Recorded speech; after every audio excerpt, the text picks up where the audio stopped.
Padre, en el nombre de Jesús, sé tú nuestro guía en todo. Queremos conocer, mi Dios, más plenamente tu voluntad. Y queremos, Señor, conocer más claramente el propósito de la iglesia. Y rogamos, oh Dios, que el más nuevo en Cristo Jesús conozca la importancia de la iglesia en su vida. Te lo pedimos en el nombre de Cristo Jesús. Amén. Amén. Quizás hayan personas que cuando reciben a Cristo hacen la pregunta, como he escuchado a algunos hacerla. Preguntan, ¿cuál es la importancia de la iglesia? O quizás la pregunta, ¿tendré yo que ir a la iglesia? O quizás esta otra, ¿tendré que hacerme yo miembro de la iglesia? ¿Que no puedo yo sencillamente adorar a Dios en mi casa? Después de todo, ya conozco a Cristo y Dios está en todo lugar. Pues hermanos, sí hay respuesta bíblica a esas preguntas y aún más que queremos tratar en esta mañana. Voy a pedirles que abran sus Biblias al Evangelio según San Juan, porque aunque pudiera haber otras citas que se aplican y muy relevantes al caso, pienso que esta nos da un sentido de intimidad que nos hace ver algo sobre una conversación del Padre con el Hijo, o en este caso el Hijo con el Padre. La iglesia, hermanos, no fue algo que sencillamente surgió como quien dijera de chiripada. O sea, no fue algo que sencillamente vino a ocurrirse en la mente de Cristo como algo de última hora, sino la iglesia es algo que estuvo plenamente en la mente de Dios. Me voy a Juan, el capítulo 17, porque aquí tenemos a Cristo Jesús en el huerto de Getsemaní o en el jardín de Getsemaní, orando antes de acercarse a la cruz. Y Jesús estaba orando a su Padre y reconociendo que la hora más difícil para él se acercaba. Entonces Jesús hace memoria de aquellos que Dios le dio. Y yo veo el texto y considero que hay la posibilidad de que Jesús estaba haciendo memoria de una conversación que se llevó a cabo en las eternidades pasadas.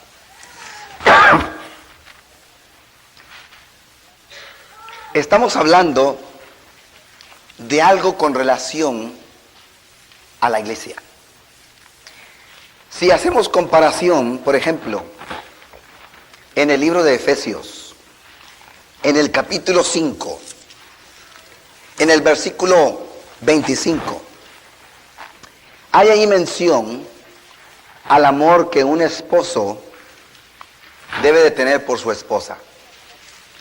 Y dice la palabra de Dios: maridos, amad a vuestras esposas, así como Cristo amó a su iglesia. Cuando hablamos de Cristo y su iglesia, no estamos hablando de algo nuevo para Jesús, sino estamos hablando de algo que llegó a ser el propósito de Cristo Jesús por venir a la tierra. Él venía a demostrar su amor por la iglesia. Jesús vino a dar su vida por la iglesia. Desde antes de que Jesús se presentara en ese pesebre, ya había en el corazón de Dios una iglesia. Y el Hijo venía a amarla y venía a dar su vida por ella. Marcos, el capítulo 10, el versículo 45. En el medio del ministerio de Jesús, y el Señor Jesús dando a saber por qué había venido, dice la Biblia que Jesús dijo: el Hijo del Hombre no vino a ser servido, sino que el Hijo vino para servir y para dar su vida por muchos. Ahora, si eso ya está plenamente escrito en los propósitos de Cristo Jesús por venir a esta tierra, entonces, hermanos, se establece que la iglesia ya estaba en la mente de Dios.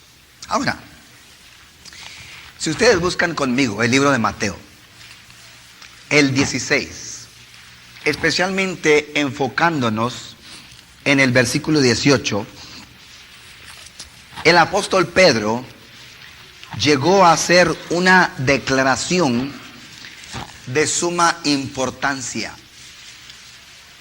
¿Quiénes dicen los hombres que soy?, preguntó Jesús.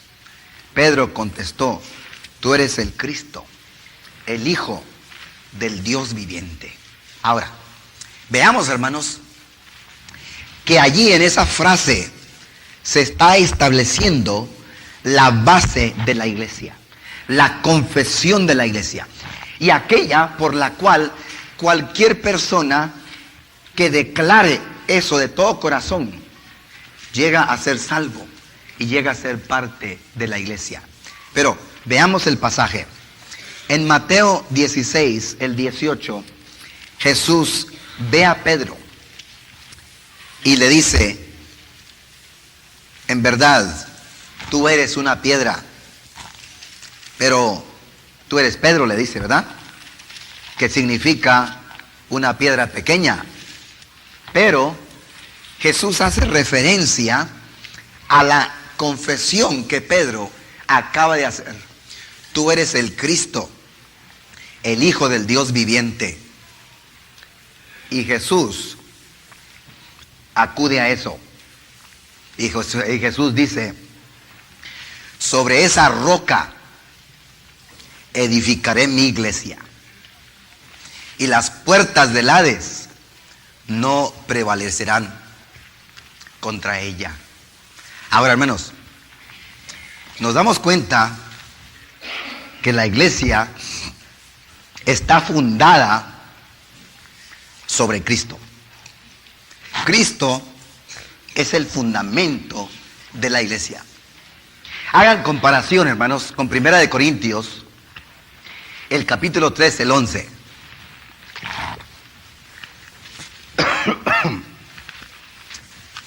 Porque, dice Pablo, porque nadie puede poner otro fundamento que el que está puesto, el cual es Jesucristo. O sea, el cimiento de la iglesia es Jesús. El fundamento de la iglesia es Jesús. Ahora, cierto, el Señor escoge discípulos y enseña a ellos las verdades de la palabra de Dios. Y ellos van a ser la base de la enseñanza de esa iglesia. Pero el Señor Jesús nunca hubiera edificado una iglesia sobre un hombre, sino Jesús edifica su iglesia sobre la persona de Cristo Jesús. Entonces, hermanos, muchas veces Y ocasionalmente, ya sea como pastor o ya sea como miembros, nos preocupamos por la iglesia. Y pasamos noches enteras quizás despiertos, preocupados por la iglesia. Pero hermanos, efectivamente, Cristo es el dueño de la iglesia. ¿Cómo dice el pasaje? Dice, yo edificaré mi iglesia. La iglesia es de Él. La iglesia no es nuestra. La iglesia es de Cristo. Y Él es el que la va a edificar. Él es el que la va a ir formando. Él llega a ser entonces el Señor de la iglesia. Pero consulten el pasaje, hermanos. Dice, las puertas del Hades no prevalecerán contra ella. ¿Qué significa? Que la iglesia va caminando hacia adelante, firmes y adelante, huestes de la fe. La iglesia está en el negocio de romper las fortalezas del diablo. La iglesia no está en una defensiva, protegiéndose, sino al contrario, la iglesia va invadiendo lo que el diablo quiere hacer para esclavizar. Esa es la iglesia del Señor. Ahora, en el libro de Hechos, la iglesia comienza cuando el Espíritu Santo viene sobre ella en Hechos, el capítulo 2, del 1 al 4. Ahora, de ninguna manera queremos entrar en dogma y de decir definitivamente que la iglesia comenzó en el día del Pentecostés. O sea, cuando cuando los judíos estaban celebrando la fiesta de Pentecostés. Pero sí es cierto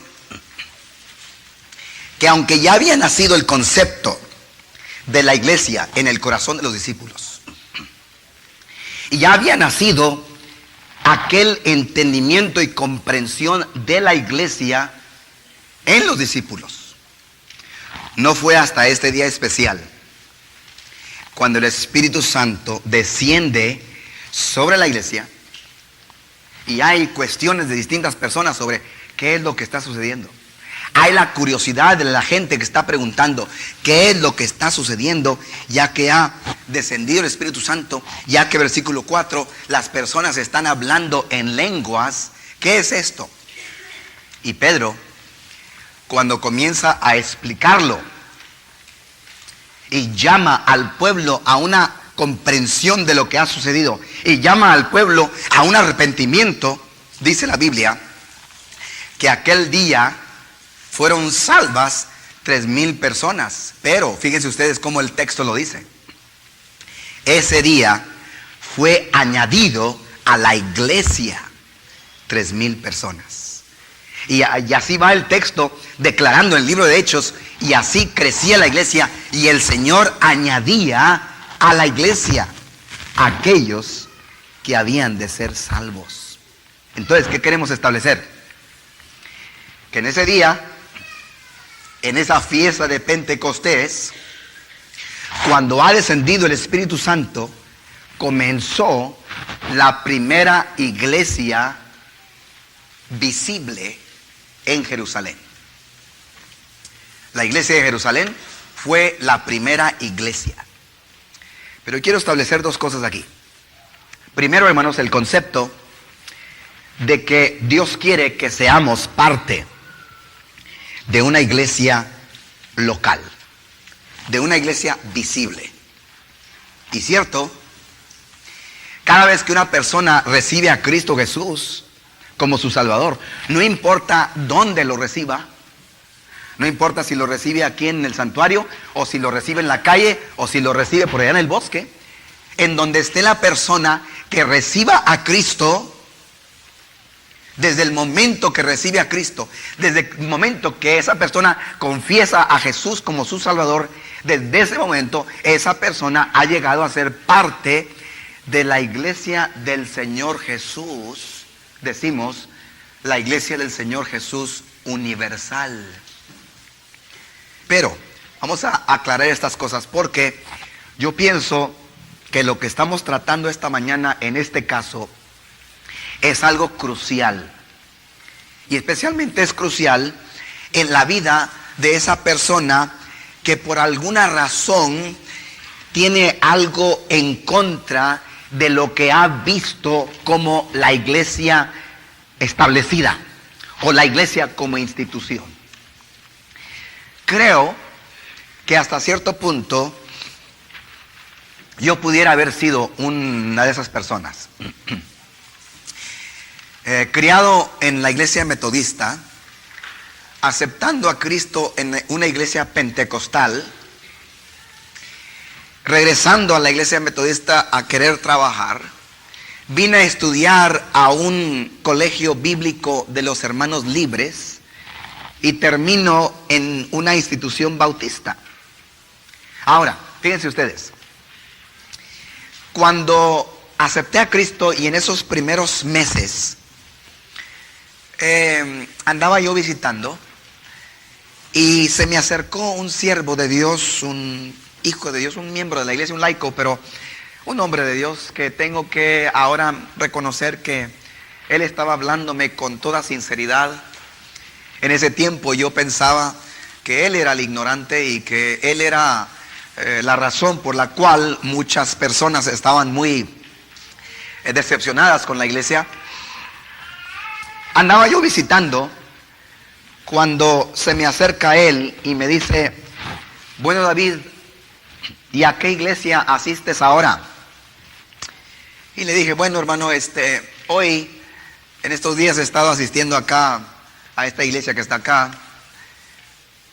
Pero le dije, la iglesia no es lo importante, hermano.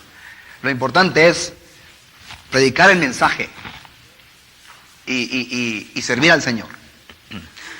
Y me dice aquel hombre sabio, me dice: sí, pero David, ¿cuál es tu doctrina? Le digo: pues, hermano, mi doctrina es la doctrina que está en la palabra de Dios. Ahora, les digo, hermanos, yo estaba hablando en ignorancia. Y al pasar el tiempo, comencé a entender que yo me tenía que identificar con una iglesia. Y cierto, al identificarme con una iglesia, cierto, tenía que ser aquella iglesia que declarara lo que yo entendía de la palabra de Dios. Pero lo cierto es que tenía que identificarme con una iglesia visible. Es decir, hermanos, la iglesia Nueva Vida es una iglesia local, una iglesia literal, una iglesia visible. Es decir, hay la posibilidad de que yo me pueda hacer acá a un rincón con una cámara y puedo tomarle una foto a todas las personas que son miembros de la iglesia local llamada la iglesia Nueva Vida. Cuando Pablo escribe a la iglesia de Tesalónica, escribe a la iglesia de Éfeso, escribe a la iglesia de Colosas. Óigame, todas son iglesias visibles, locales en un cierto lugar. El Cristo resucitado, Apocalipsis 2 y 3, escribe a 7 iglesias que estaban en esa sección de Asia, visibles, literales. Ahora, alguien puede decir: bueno, hermano, pero ¿cuál es el punto? ¿Cuál es lo que está queriendo comunicar? Hermanos, que necesitamos ser parte de una iglesia donde podamos identificarnos. Recibo yo llamada de un anciano aquí a la iglesia, y en medio de las preguntas me doy cuenta que él está diciéndome: sí, pero no necesito ir a una iglesia, yo no necesito ser parte de una iglesia. Y le dije: Bueno, hermano, aquí está la contestación a la página, a la pregunta 5. Le dije, hermano, si usted no necesita ser parte de la iglesia, entonces, ¿por qué la Biblia habla de pastores? ¿Por qué la Biblia habla de maestros? ¿Por qué la Biblia habla de los dones espirituales que debemos de ejercer en la iglesia para la edificación de la iglesia? Le dije, hermano, ¿sabe qué? Yo pienso que usted y yo no estamos leyendo la misma Biblia. Yo creo que no estamos leyendo el mismo Nuevo Testamento. ¿Por qué? Porque la Biblia que estoy leyendo yo me dice que yo necesito identificarme con una iglesia local. Ahora, no solamente, hermanos, somos parte o debemos de ser parte de la iglesia, miembros de la iglesia, pero somos parte ya, después de haber aceptado a Cristo, de la iglesia universal. ¿De dónde viene la palabra católico? Es la idea universal. Somos parte de una iglesia. Solamente es una iglesia, la iglesia del Señor Jesús. Pero ahora, vean algo, hermanos, que pienso que debe de aclararse. Esta iglesia universal del Señor le llamamos invisible porque no siempre la podemos ver, como por ejemplo el decir, hoy estoy viendo a la iglesia local. Sí, pero la iglesia del Señor universal en algunos casos ya está en el cielo. Por ejemplo, Moisés, Abraham, Isaac, José, los profetas del Antiguo Testamento.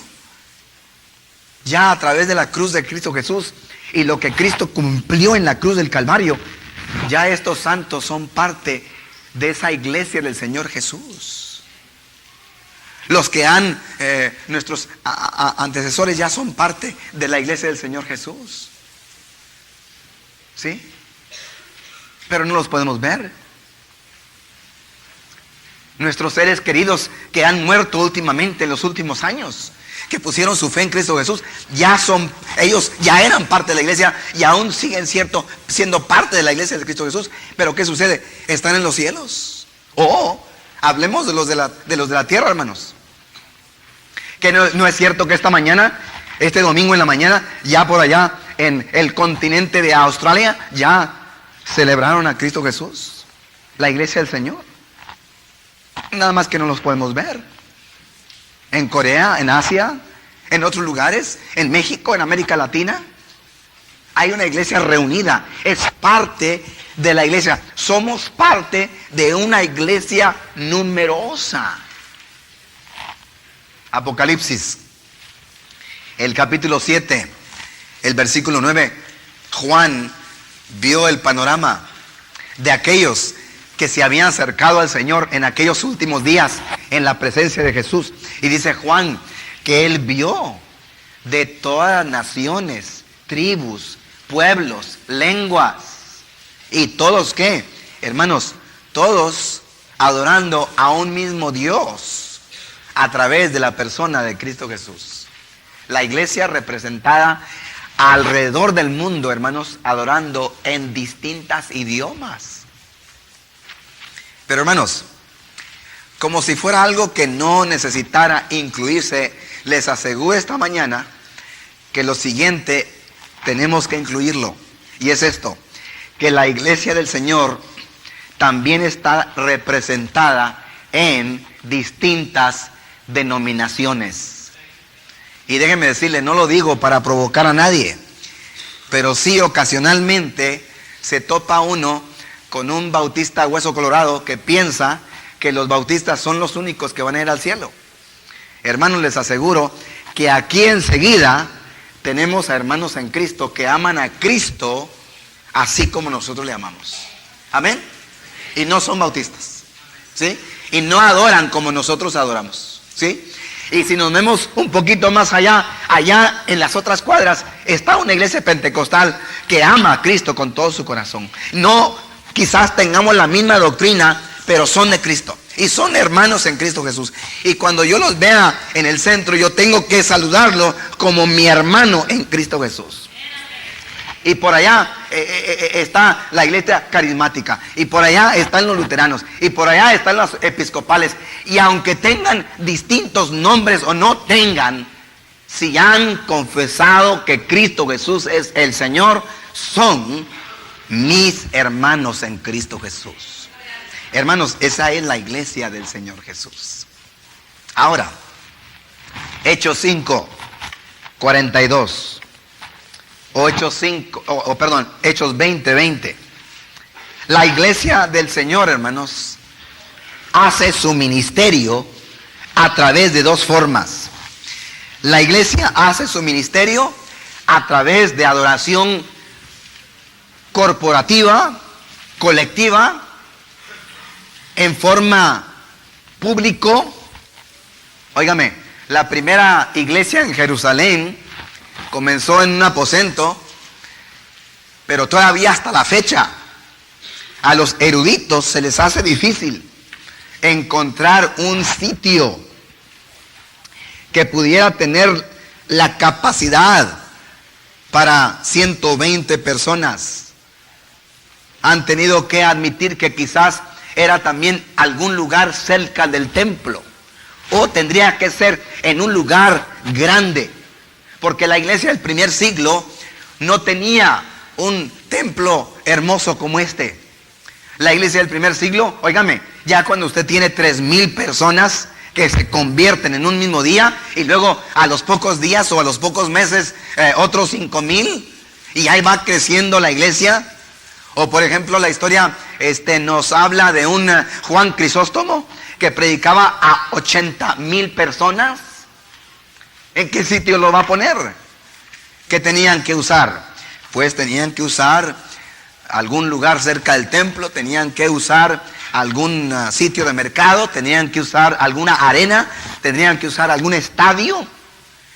Pero ¿qué sucede? La iglesia se reunía en forma corporativa para adorar a Dios. Y es lo que nosotros venimos a hacer los domingos. Y honramos al Señor y bendecimos su nombre, ¿no? Pero hermanos, no solamente eso, sino la iglesia hacía lo que la iglesia dejó de hacer por ahí en el segundo o en el tercer siglo. La iglesia se reunía en las casas. Era cosa normal. Era parte del ministerio de la iglesia. Por eso tenemos allí a la iglesia que saludamos de Filemón y de Priscila y Aquila, de Ninfa, ¿sí? Entonces, ¿qué sucede? A veces se reunían en casas de creyentes, a veces se reunían en casas de inconversos, como la casa de Cornelio, como la casa de Justo en Corinto. Pero todo, hermano, ¿con qué fin? Con el fin de proclamar el evangelio de Cristo Jesús, con el fin de llevar a cabo la edificación de la iglesia del Señor. Y déjeme decirle que estamos viviendo en días cuando el Espíritu Santo está avivando de nuevo ese concepto de comenzar a reunirse en las casas. ¿Por qué, hermanos? Porque nos damos cuenta primeramente que es algo sumamente bíblico. Y luego, ¿qué más? Que es en ese ambiente donde nos permite hacer un alcance a aquellos que están afuera sin Cristo, en forma de amistad, en forma de relación. Y luego, ¿qué sucede? Comienza a fomentarse intimidad y comienza a haber algo más cariñoso, más amoroso, más íntimo entre la iglesia. Y podemos llegar a invadir distintas vecindades a través de tener la iglesia en las casas, lo que nosotros en nuestra iglesia llamamos grupos de crecimiento. Pero ahora, mis hermanos, déjenme establecer un distintivo bautista. En Hechos, el capítulo 2, el 38, el mensaje de salvación se predicaba que en verdad incluyera arrepentimiento, pero luego siempre aquel arrepentimiento declarándose a través de el bautismo. Ahora, de acuerdo a como lo hemos definido en las iglesias bautistas del sur, una iglesia está compuesta de creyentes bautizados. Repito, una iglesia está compuesta de creyentes bautizados. Cada vez que usted esté leyendo el Nuevo Testamento, especialmente en el libro de los Hechos, cada vez que el Espíritu Santo diga que aquellas personas recibieron a Cristo, sépalo, que aunque el texto lo diga o no lo diga, esas personas fueron bautizados. ¿Por qué? Porque era el mandato del Señor Jesús. Y para poder declarar públicamente que Cristo en verdad era su Salvador, no era sencillamente caminar por un pasillo y decir, estoy profesando a Jesús como Salvador. No. Había la necesidad de entrar en algún tipo de aquello simbólico que declarara que en verdad usted se había identificado con Cristo Jesús. Ahora, ¿por qué hago esta aclaración? Porque usted va a entrar o a participar en iglesias donde usted sencillamente puede entrar y decir, yo conozco a Cristo, y sencillamente seguir yendo y ya usted es miembro. O yo entré en una ocasión a una iglesia donde había un cartelón de pana y estaban los gafetes de las personas puestas allí. Y si usted quería entrar a la iglesia, sencillamente tomaba un gafete o tomaba un gafete en blanco y le ponía su nombre. Y si usted quería, podía seguir yendo allí. Pero ¿qué sucede, hermanos? Una persona que recibe a Cristo llega a ser parte de la iglesia del Señor universal, se ha establecido, lo hemos dicho. Pero, ¿qué sucede? Cuando llegamos a un ambiente local, queremos en verdad saber con quién contamos, y entonces es con ese fin que quiere establecerse. Será esta una persona que ha puesto su fe en Cristo y que ha sido bautizado por inmersión en el nombre del Dios Trino, para entonces saber que podemos identificarnos. Por eso, hermanos, por eso, cuando hemos servido la cena del Señor, se ha hecho esa aclaración. Si usted no ha sido bautizado por inmersión en agua, en el nombre del Dios Trino, pedimos que mejor se espere a que lo haga antes de participar en la cena del Señor. Ahora, ¿eso será algo que la Biblia lo declara? ¿Será una restricción que la Biblia exige? No. Y lo estamos admitiendo. La Biblia no dice tal cosa. Pero ¿sabe qué hemos deducido? Que es muy fácil para la persona estar ahí sentadito o pasar al frente, tomar una copa, tomar un pedacito de pan, echárselo a la boca y tomárselo. Es muy fácil. Pero por alguna razón puede hacer eso, pero se le hace muy difícil bautizarse. ¿Por qué se le hace difícil? Si Jesús en verdad es su Salvador. Si la persona en verdad ha recibido a Cristo y quiere obedecer al Señor, ¿qué va a hacer? Se va a bautizar, se va a identificar con Dios, va a haber una declaración de que en verdad es hijo de Dios. Y por supuesto, ahora sí, siéntese a la mesa. Usted ha declarado que es hijo de Dios. Pero ahora, miren mis hermanos, yo pienso que muchas personas, especialmente nuevos, llegan a la iglesia o llegan a una iglesia local, como esta, y tienen su propio criterio de lo que es un cristiano. Y muchas veces salen totalmente decepcionados. ¿Saben por qué? Porque no han entendido de qué se compone la iglesia de Cristo Jesús. Ahora, volteen en sus Biblias, hermanos, en 2 Corintios, el capítulo 2, el versículo 14. esta sección yo la acomodo aquí porque yo he visto a mucho nuevo creyente que por algo que vio en la iglesia, por algo que sintió en la iglesia, ya no volvió. Entonces, yo digo, vamos a hacer una aclaración.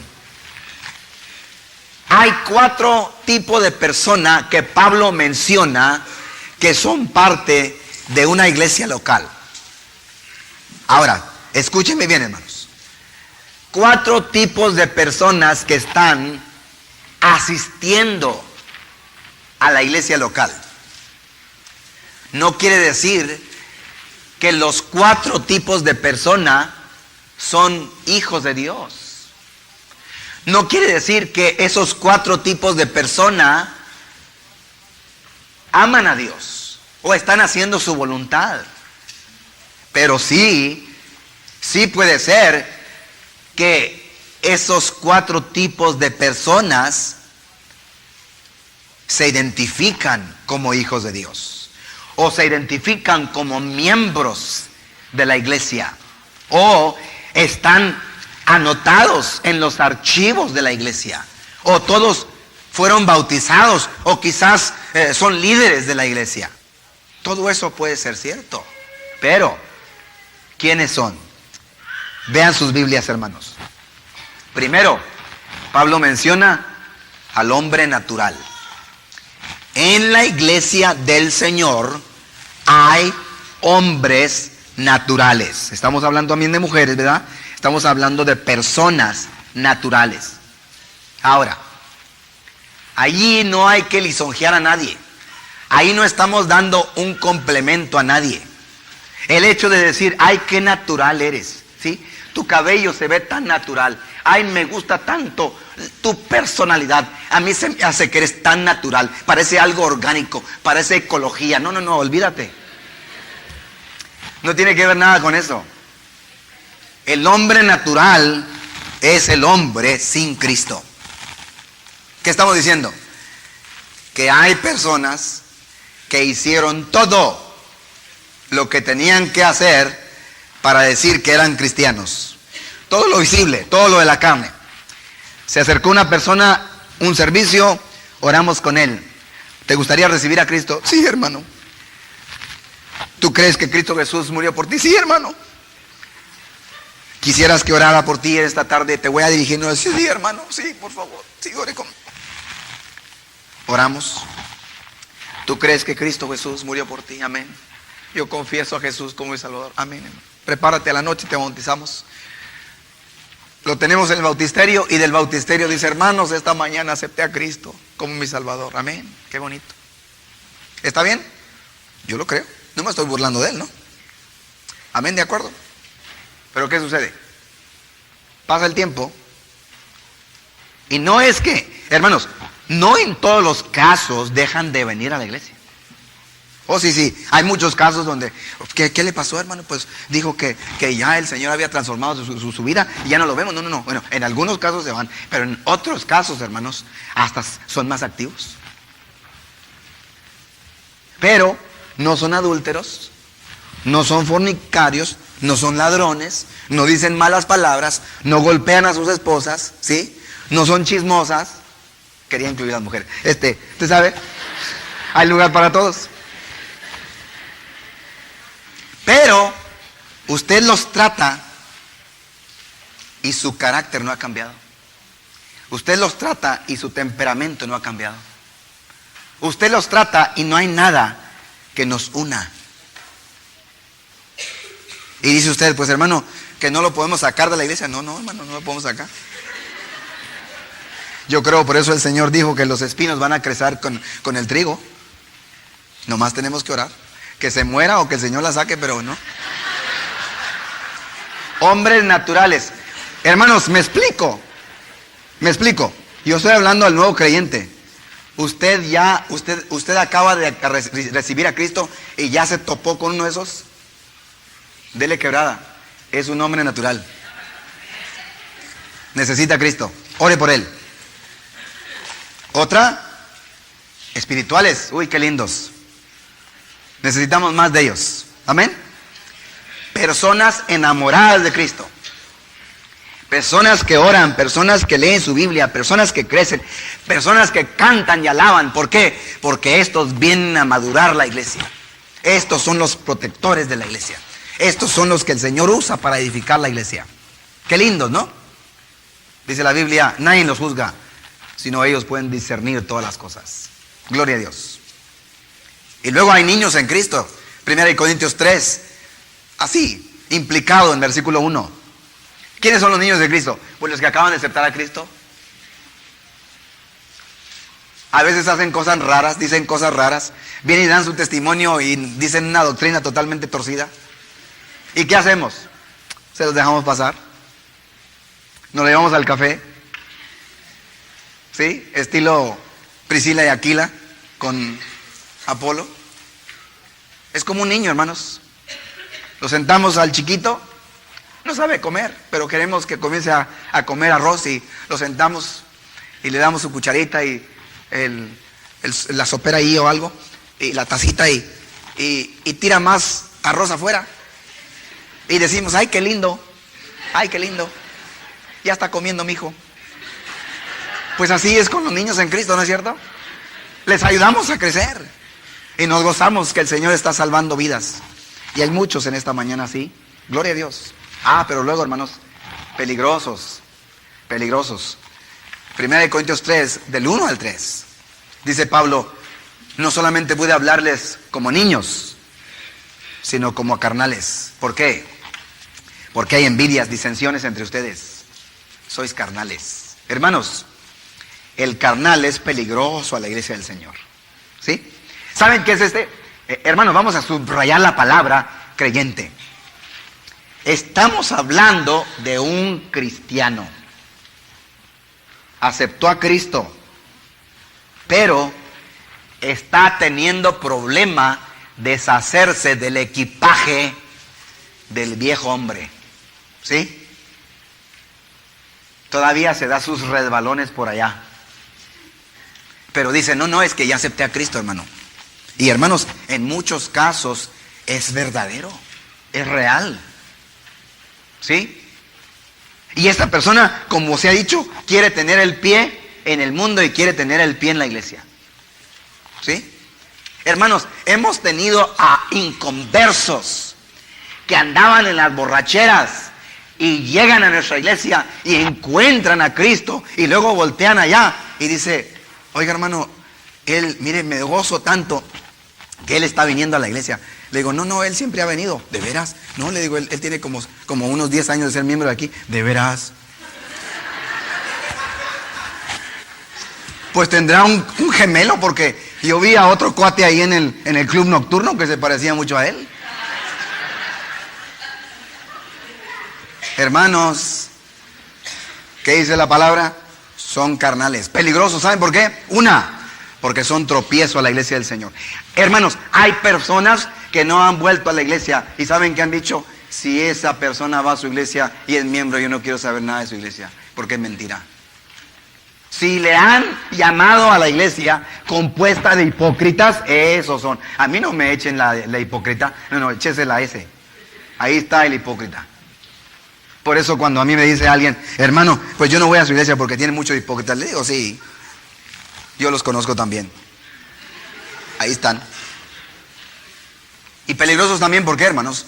Porque en algunos casos actúan como carnales porque no han conocido a Cristo Jesús. Y hermanos, ya están escritos en los archivos de la iglesia.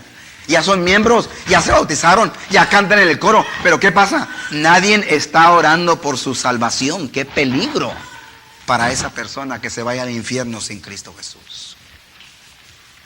Y luego, hermanos, termino con las 4 prioridades de la iglesia. ¿Sabe por qué venimos, hermanos? ¿Sabe cuál es lo primordial de la iglesia del Señor? Es alabanza a nuestro Dios. ¿Sí? El Salmo 22, anunciaré tu nombre a mis hermanos, en medio de la congregación alabaré. ¿Sí?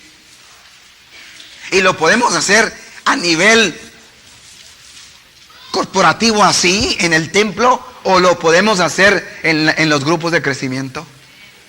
Pero hermanos, seguimos el ejemplo de Jesús.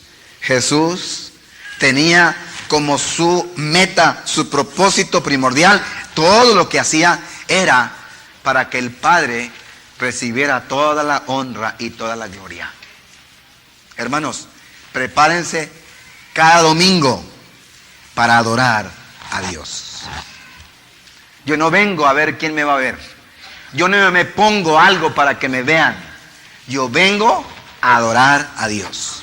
Dígase usted en su corazón, yo vengo a darle homenaje al Señor de los señores y al Rey de reyes. Primordial. Número 2, la iglesia, hermanos, es para edificación. 1 Corintios 3 nos habla de aquello que el Señor utiliza para edificar la iglesia. Nos ha dado el Señor dones espirituales.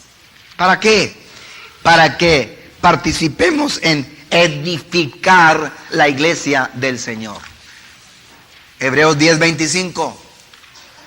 ¿Con qué propósito debemos de venir a la iglesia? Con el propósito de motivarnos unos a otros, de exhortarnos unos a otros. El hecho de que usted está presente puede levantar el espíritu, el alma de alguien. O también por lo verbal, por la enseñanza, por lo que usted comunique.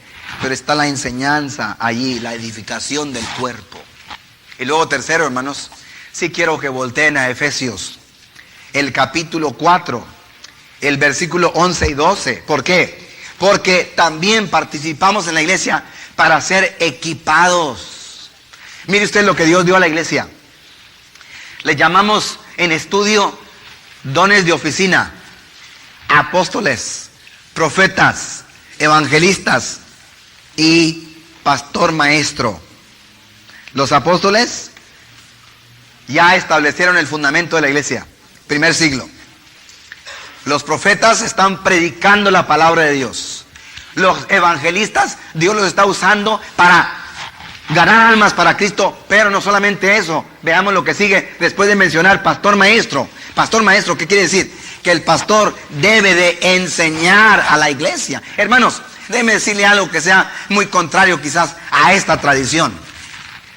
Pero nosotros no venimos a la iglesia para ver almas venir a los pies de Cristo Jesús. ¿No es cierto? Nosotros venimos a congregarnos para darle gloria a Él y para edificar la iglesia. Pero luego, ¿para qué?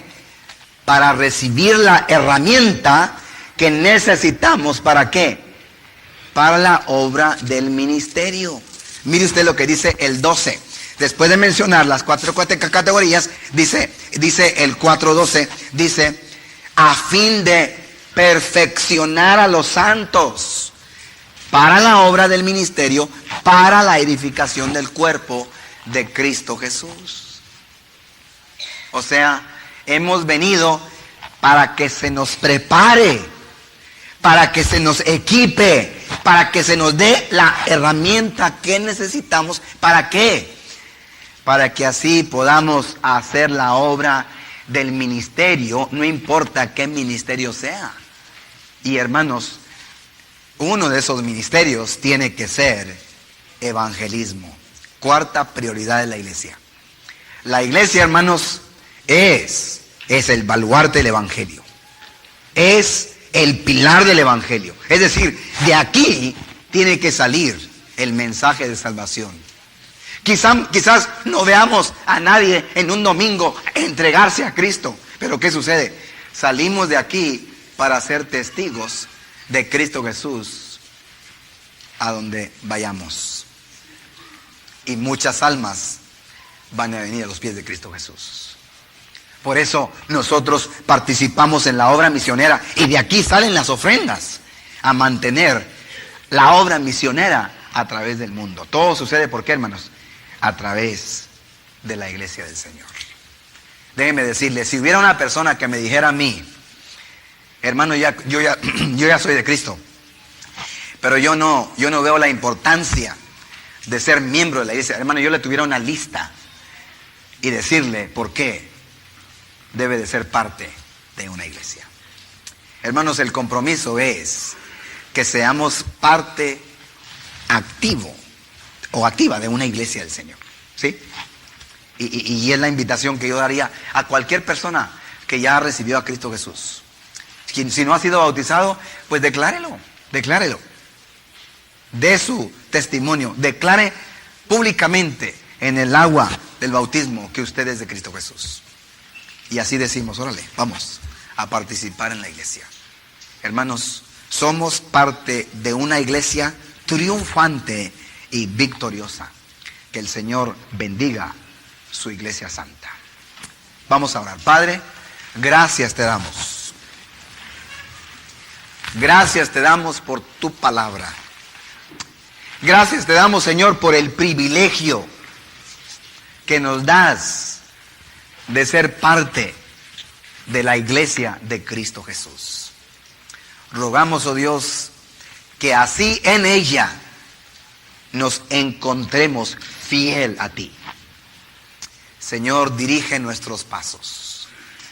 Si ya somos miembros, que seamos miembros vivos, activos, participando en la voluntad tuya. Señor, te ruego por esa persona que no ha sido bautizado. Que tú, Señor, le redargullas por tu Santo Espíritu de la necesidad de obedecerte, de la necesidad de identificarse simbólicamente, Señor, por ese medio. Y luego, Padre, esta mañana te ruego por aquel que ha escuchado el mensaje, que ha pensado que sencillamente es ir a la iglesia, cuando en verdad lo que tú quieres es el corazón. Señor, yo te ruego por esa vida que está aquí, que necesita ser salvo. Mi amigo y mi amiga, mientras estamos orando, tú, ahí donde estás, confiesa a Jesús. Confiesa a Jesús como tu Salvador personal. Dile así al Señor, mira, dile así en oración: Padre Santo, en esta mañana yo he entendido la importancia de la iglesia. Pero yo sé, Señor, que si no confieso a Jesús como Salvador, no puedo ser parte de la iglesia de Cristo Jesús. Es por eso que en esta mañana me arrepiento de todos mis pecados. Y con mi boca, con mi corazón, yo confieso a Cristo Jesús como mi Salvador. Yo quiero que Él venga, cambie mi vida y me haga una nueva persona. Gracias, Señor. Gracias, mi Dios. Señor, ahora despídenos con tu gracia y con tu paz. Bendice a tu iglesia, Señor, en donde esté, en el nombre de Cristo Jesús. Amén. Amén, hermanitos.